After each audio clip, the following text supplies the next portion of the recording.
Good morning, welcome to Unity Spiritual Center, Pflugerville. Today's an exciting day. We have the group here. And what's interesting is it's not a perfect day so far, and it is.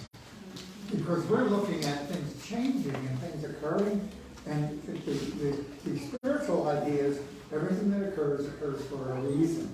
And it's for a reason to take us into a higher level of understanding. Now, the truth is, I'm doing a lot of work, and I had somebody ask me this morning, Robert, are you okay? And my wife is checking on me every morning. And folks, life is changing. I believe we're earning a different consciousness now. And the idea of guilt and sin and all those nasty things, when we dwell on it, we're creating it. So it's time to create a new world. And that new world is really, the precursor is the Garden of Eden. So I'm going to talk about that. Okay. Now, as usual, I'm going to check my notes for holding me to it. Because I've only got 3, but anyway. So the key is change here to help us. Now, the kingdom of heaven is within, is what Jesus said. And we follow the teachings of Jesus. And Jesus said very clearly that these things I do, ye shall do, and even greater things. So in our modern world today, we're told that we're not as good as we should be. However, innate within us is a spiritual self that understands the kingdom of heaven is within. So we spend so much time looking at what's wrong with us, maybe it's time to look at what's right with us and who we really are. See, it's amazing to me that we have the kids here today, because that's spirit. And did you watch them bouncing around? It's like there's endless energy there. There's a spirit. I don't know whether you noticed it or not, but there's a thing in hypnotherapy called double induction. And double induction is when 2 or 3 different things are happening at the same time. And they're songs of their excitement as they were interacting with us, followed right behind in the meditation. Now, that might annoy somebody, but the truth is it was an opening to spirit within us. And it depends on how you look at things. And again, our church was founded on the Church of Positive Prayer. So what is positive? And we continue to look at what the problems are in life instead of looking at what's good. So now that's all experience. That's just coming out. Because we have been through an amazing year. Here we are. And we have some other announcements to make. But, so we are living in a world of change, and the key to it is, as we think in our hearts, so are we. Now, I'm not going to get involved in science too much, but quantum physics has now proven pretty much that the thoughts that we have change how atoms are affected in the world out there. And science now has a pretty clear view that as we think, we literally change our form. And we're pretty sure that the original idea was there's an energy for good in the universe. And that energy for good we have called God. Now, I like to think of it as a life force. Look around you. Okay, everybody is animated. Did you agree we're here? And I can look at Doug and say, hi, Doug. And Doug interacts with me in a certain way. That's his life force. That's his spirit. And within each of us is the spirit of good. Now, a lot of people say, and I hadn't planned on going here, but I just got a word go there. And a lot of people say, well, if there's so much good, how come there's evil? Is anybody familiar with the continuum? In other words, the idea of a continuum is there's dark to light. There's hot to cold. Okay? Now, if you really understand the physics of it, in heat, there's hot. Is there such a thing called cold? Truth is no, it's absence of heat. So the only way to create your air conditioner doesn't add cold, it takes heat out of the environment. So, light, when you turn the light on, all of a sudden, bing, there's light. So there's an energy we call light available. And when you turn the light off, what happens? We have darkness. Is it an energy? No. It's the absence of light. So when we talk about God, God is an energy for good in the universe, and there is an energy, if you look around you, you see these flowers? That's part of the energy of God. And all of these energies are for good, and we have the ability to change things. Because it says, as man thinketh in his heart, so is he. That's what we create. So we changed our world through our thinking. Now, what kind of world do we live in now? What are people's thoughts? I don't know about you, but it looks kind of chaotic, okay? And everybody we have been given free will. Okay? So the kingdom of heaven is within. It's the Father's good pleasure to give us the kingdom. And how come it's not the kingdom that we experience? Because we have allowed the ego mind to come in and show us all the negative stuff. Everybody agree? The first thing we look for is what's a problem. So that's the way we have learned to exist in this world. Now, I'm way off. I'm getting a kick out of everything this morning because you're going to have a meeting, and I need to end it quickly. So, things are changing because we are changing. Anybody agree things are changing? Now, I don't know about you, but things are changing faster than they ever have. And I can give you all kinds of stories of what it used to be. I can even remember, believe it or not, there are people around us that had party lines on their telephone. Now, anybody have a party line today? No. Okay, how about cars? How much have they changed? Okay, I can remember when I was young, I used to work on engines. Can't do it anymore, because it's all changed. It's totally different. And now that we're going in electric, forget it. It's all over. The garage mechanic is done. Okay. How about the roads? Okay. Anybody here ever been in England or Australia? And you drive on the other side of the road, right? Now, is that a change? Oh my God, that is. I'm telling you, I have a story about Natalie. We were driving from Brisbane area into Surfers Paradise in England. Excuse me, in Australia. And on the left-hand side of the road, a great big rig comes down the other way. She started screaming and climbing in the back. I'm sorry. Did we want to know that? So we are subject. I love it. So we are subject to change. Okay. Now, Valerie was very careful to talk about letting go. Letting go. So what happens to us? We live in a world that we have been programmed to believe this is the way things are. And as change occurs, it's threatening. Anybody agree with that?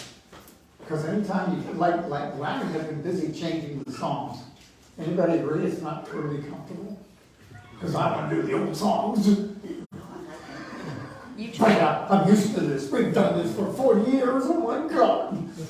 Robert, you took me out a different door this morning, and I was like, what do I do? Yeah, every morning we open the garage door and go out that way.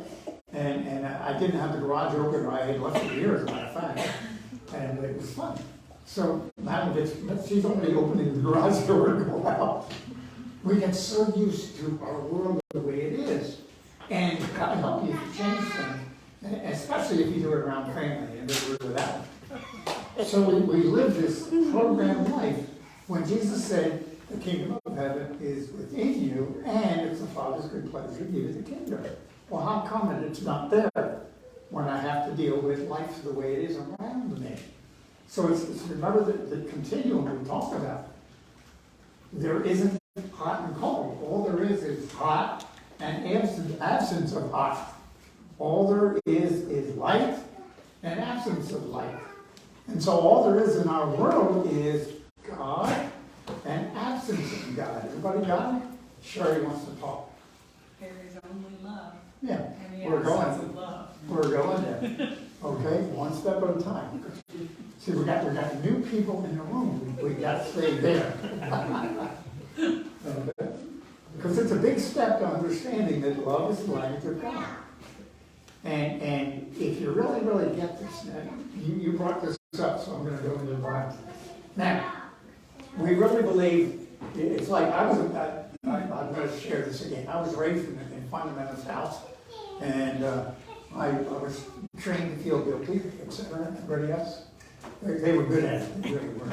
And God bless them, that's what they knew. That's all that they knew. And my father was terrified that I would grow up do my own thing. No, you did. Yes. And I did. I'm still struggling about that. But you gotta go, again, the words of Jesus, okay? And Jesus was asked, how come you talk in parables? So Jesus talked in parables, okay? Which is stories, to create a point. And I said, where am I? Matthew 13:15. Okay, and he said, well, the reason I do it is for the heart of our people has become hardened. In other words, our hearts are shut down. Now, the heart is the center of the Christ self or your spiritual self within you. And it is described in that general area of the heart, but it isn't the physical pump that pumps blood. It's the center of energy, the center of God within you. Okay? And he goes on and said, for people has become hardened, and they hear with difficulty, and their eyes are dull. So they cannot see with their eyes and hear with their ears, and understand with their hearts. So please, this is an understanding that we are spiritual beings living in a physical body. It's like anybody here ever drive a car? And you wouldn't describe yourself as a car. You wouldn't do it. Because you are in the car, driving the car, telling the car where to go. It's the same issue with your spiritual self. Within you is a spirit, okay? Well, actually, the Christ. A lot of people say that Jesus Christ was his name. No, it's Jesus the Christ. It's Jesus, the person who became enlightened enough to manifest God, or the Christ. So here we are. What that means is you have the capability of being the Christ self. And it's just a matter of learning, again, to open our hearts, to work through our hearts. Okay, then he goes on and says, and hear with their hearts, and their eyes, and with their hearts. Let them return, and I will heal them. Now, Valerie, in her prayer earlier, and in her meditation, I noticed, by the way, we had confusion. Wasn't that neat? See, chaos occurs when things are changing. Chaos occurs when life is saying, okay, here's a better way. And we're full of chaos right now. So I'm going back to the words that are used, healing. So we talk about healing the physical body, and a lot of us have been through that. A lot of us are in the middle of healing the physical body, but then the spiritual body needs to be healed also, which is the implication of opening the heart. So the heart is learning, and it takes time. Anybody remember, we're so conditioned that even the door we go out of our house is uncomfortable when it changes. So we live in a world of habits. And there's spiritual habits, and then there are physical habits. And how do we learn that? Okay, now, unfortunately, the world right now is conditioned to be a victim, to be angry. Anybody agree? And everybody has been conditioned to believe they have to fight to get their slice of the world, and they're part of it. In other words, I have to fight, I have to compete for what I want in life. And Jesus said it's the Father's good pleasure to give you the kingdom. So there's contrary words there. So as we say, a lot of people say, well, do you believe in Jesus? Yes. I also believe in what he said, so we need to follow what he said. Okay, not what the world says, but what the spiritual self says. So that's where we are. I got myself here. It's an interesting conundrum. It really is. Now, here's an issue. We are self-healing human beings. Once we start on a spiritual path, we start realizing that things need to change. Anybody agree we pray for things and hope they occur? Now, in unity, we have that idea of positive prayer. In other words, Jesus never asked for anything. Go through your Bible and read it. Okay? He always gave thanks for something as it occurred or before it occurred. So what do we need to speak if we're going to emulate his? We need to speak positive words. So if things aren't where we're at, and that's your prayer chaplains are trained in this idea, to speak in affirmative words. And that's why you hear us speak positively that the kingdom of heaven is within, So you have the right to speak into your spiritual self, which takes time to learn how to do that. Okay? Now, understand as we start healing, there's an automatic guidance system that occurs. Natalie brought that up when she was talking about the intuition. And how do you hear the still small voice that Jesus talks about? And how do you know you're being guided? Most of the time, we don't hear it because we're so busy thinking about problems. Somebody tell me you never think about problems. So that's where we're focused, okay? However, when we ask for something, okay, the key to it is this. Everything that's keeping us from getting what we want, we pray for, has to come up to be corrected. So if I've learned a habit that's non-productive to me, let's say earning money, and I have a deep subconscious belief that I'm not good enough to be that, what has to come up? Everything in my life that's holding me from being that person, and being able to do that, being able to find the right person, being able to attract things to me. And when it comes up in the effect of a story that says, it repeats to you where the problem is. See, if I have a belief that I'm not good enough to do this, when I pray for it, I'm doing that, then that thought has to come up to be healed. Everybody there? So please understand, when you pray for a world peace, what are you bringing up? Everything is staying in the way of world peace. If that makes sense to you. Larry's saying. And this is the conundrum. This is the idea. Okay, now everybody's thinking. The kingdom of heaven is within, and as you think, you create your world. In the last 2 weeks, 3 weeks, we've been talking about you're the creator of your world, living in your own creation. And that's annoying. I don't like that. I don't like what I'm living in. Some of it. Now, some of it's pretty good. I have a good relationship. I'm careful to clean that one up. Okay? I have a comfortable house, I have a car. So those are the important things. What's important to you? And see, those are the words, that's where desire comes from. It's the Father within saying, hey, try this, look at this. So the idea is, and I'm going to go back to the one word love. Love is the attraction, it's the magnet that makes everything work. Okay? So in that magnet, it's understanding everything with love. Now, I'm going to challenge some of you. When things aren't working the way you expect them to, do you give thanks that you're learning something? So Jesus said, forgive them, Father. And when he was asked, what is the major word? What do I have to do?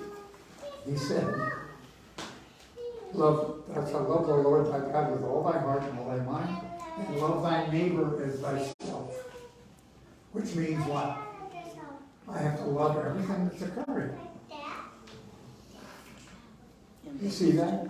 There's love. There is love. Okay, because they just act from their heart.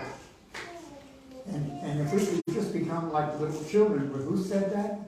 Jesus said that. So really what we're talking about is returning to the natural self that we are and allowing the life force to come through. And there's techniques to do that. That's why we pray. That's why we go to meditation. That's why we spend time. That's why we have the tapping workshops that we've had. That's why Sherry has the burning bowl, Friday night burn once a month. And that's a visualization to let go of the problems. Anybody agree if I could ever get rid of this, whatever this is, everything would be okay? Someday I hope to be able to do this. All these things are things that hold us back, and those are the things we have to love and appreciate to attract that which is not that to us.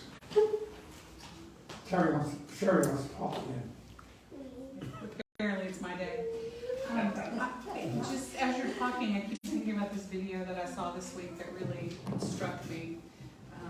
The woman in the video had just a glass container just full with water. She's like, this is your life force. Yep. And then she takes a spoonful of dirt and dumps it in and stirs it up. She goes, this is life interacting with your life force. Yeah. She said, how many of us spend all of our time with a spoon trying to pick out the pieces of dirt? She said, but what goes with it? Your life force. Yeah. She said, so can we stop? And can we just start pouring in more life force? Can we pour in more good? Can we pour in more positivity? And she starts doing it, and of course, the water displaces all of the dirt. Yeah. That's funny. Yeah, And it was beautiful, and I thought, oh, I spent my whole life trying to excavate all the things that are less than in me. that's the guilt and the sin. Right. And then, you know. Right. And the truth is, you're not sinful. You just made some mistakes. That's why even the Lord's Prayer, thank you, the Lord's Prayer, did you hear it when we do the Lord's Prayer? It's not in the, you know, forgive us our errors. That's all we've done. Again, we go back to the definition of sin. When they translated the Bible, they didn't have a word that described what sin was. So sin meant back in the 1400s, missing the bullseye and an arrow. When an archer missed the bullseye, they sinned. They missed the mark, which is what we're talking about. I use the analogy of a barrel of ink. And you can't change the ink, but if you keep putting water in, eventually it becomes pure. So the idea is to be the Christ within you. Okay? Now, I've talked enough. Valerie. Now, I can see, you're hiding back there. So just real quick, so the visual that you just gave, and there's another thing about the dirt and the water. And if you be real still and you be real quiet, that dirt settles. Yes. And then you've got some space to, as you start putting in more spirit, it displaces. But it's amazing how quickly, after you've stirred that up, if you just let that sit and you don't stir it up anymore, it settles. And I think that's kind of what, if we get out of the minutia, if we get out of the upset, if we get out of the drama, then our lives can really quickly settle into some peace, and then we can supplement that by adding more spirit. That's the essence of let go and let God. Okay, I'm going to read you something. This is controversial, everybody. You ready to accept this? Now, this is Choose Only Love. This is written, theoretically, this is the voice of Jesus in a new form, okay? So I preconditioned that. And as you know, I'm dealing with this. This is part of the work that's to remind me. Okay? So it says, and this is the book 6 out of 7. It says, if you still believe that God is a person outside of you, seated on a majestic throne somewhere in the universe, contemplating his creation to see how to resolve the cosmic mess that went wrong. You hear it? Mm-hmm. Then it goes on. It said, when you cannot be aware of the wonderful capabilities of your being, which surpasses any talents you could imagine. So the Bible tells us you're a child of God. And what does a child inherit? Everything that the Father is. So if we believe that, you're the Christ in learning. Then it goes on and says here, I'm going to skip a couple of paragraphs. It says, ultimately, returning to the source means recognizing that the source resides in your being. So you are the Christ in one. And it goes on and says, and what gives life, and that both are whole. So you are complete and whole just as you are.